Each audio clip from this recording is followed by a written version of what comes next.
हमारी सरकार हमी से म्यों, मेरी सरकार मेरी ही लाश, 12 सामाजिक न्याय, 12 गरीब गरीबी, भूख से तो मारते ही हो, गोली से भी मारते हो, और फिर न्याय भी नहीं। मेरा मात्र एसपी साहब से और सरकार से 5 सवाल है। पहला सवाल है, नंदलाल राय 1 साल के बाद आ रहे थे। नंदलाल राय और उसके परिवार, उसके पहले संतोष की हत्या और फिर नंदलाल राय और उसके परिवार को जिस बेरहमी से मारा गया, मारने के बाद एसिड छींच करके उसको फेंक दिया गया चौर में, और यहाँ के पदाधिकारी यह कहते हैं कि वो भागने के क्रम में डूब गए। 3 किलोमीटर के उसके गांव के बीच की दूरी, चौर सड़क से लगभग 1.5 से 2 किलोमीटर दूरी, ½ किलोमीटर तक तो कुछ है नहीं, सिर्फ कादो। क्या हमारी मोटरसाइकिल कादो में नहीं फंसी? क्या हम सड़क की ओर ना भागे, हम नदी की ओर भाग गए?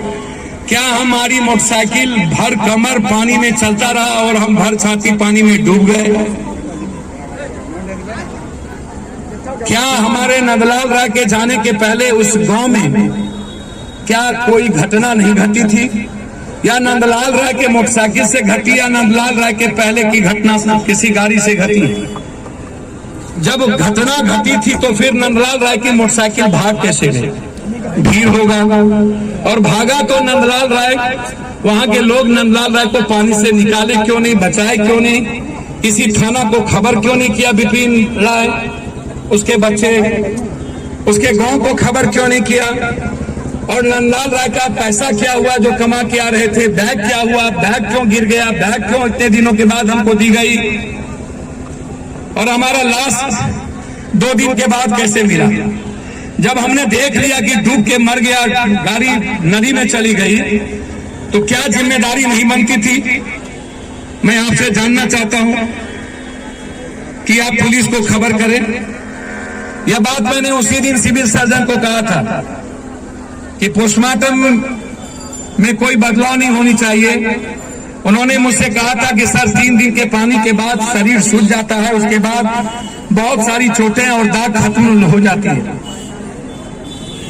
जरूरत होगी तो मैं इसको हाईकोर्ट जाऊंगा, सरकार यदि हमारी नहीं सुनी, और इस पोस्टमार्टम को मैं दोबारा मेडिकल बोर्ड के द्वारा करवाऊंगा। मैं छोड़ूंगा नहीं यदि जरा भी कोई लिपापोती हुई। लेकिन हम सरकार से एसआईटी जांच, एसपी साहब आपसे मैं आग्रह करूंगा। लोगों का आरोप है कि डीएसपी साहब या अन्य पदाधिकारी परिवार से, जिसने मारा उस परिवार से वो मिले हुए। मैं चाहूंगा कि हम तो ये आरोप नहीं लगाएंगे, लेकिन हमारे समाज के लोग कह रहे हैं कि वो मिले हुए। लोगों ने इस केस को दबाने की कोशिश की, वो ताकतवर लोग हैं, पैसे वाले लोग हैं, और इतनी बड़ी घटना को 1 सप्ताह तक दबा के रखना, 8 दिनों तक किसी भी थाना का वहां नहीं जाना।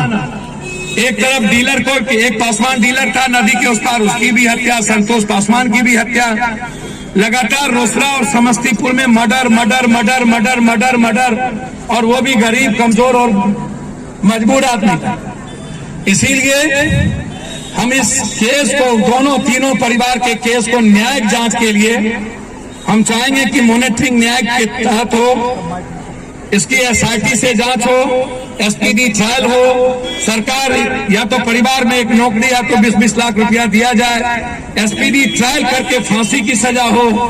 इस केस को, यह भीड़ जो 5000 की आप महिला, औरत, बेटी, बहन को देखा है, ये लड़ने के जज्बा और उस परिवार के जिसकी सब कुछ सारी उम्मीद छीन गई।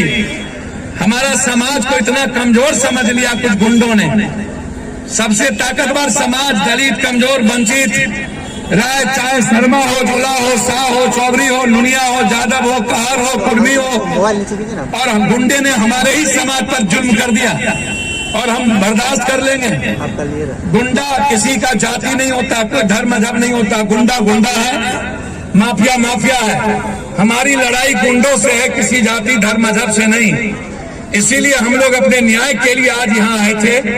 हमें ना किसी को गाली देनी थी, ना हमें किसी से लड़ना है। हमें सिर्फ न्याय चाहिए और हम उम्मीद करते हैं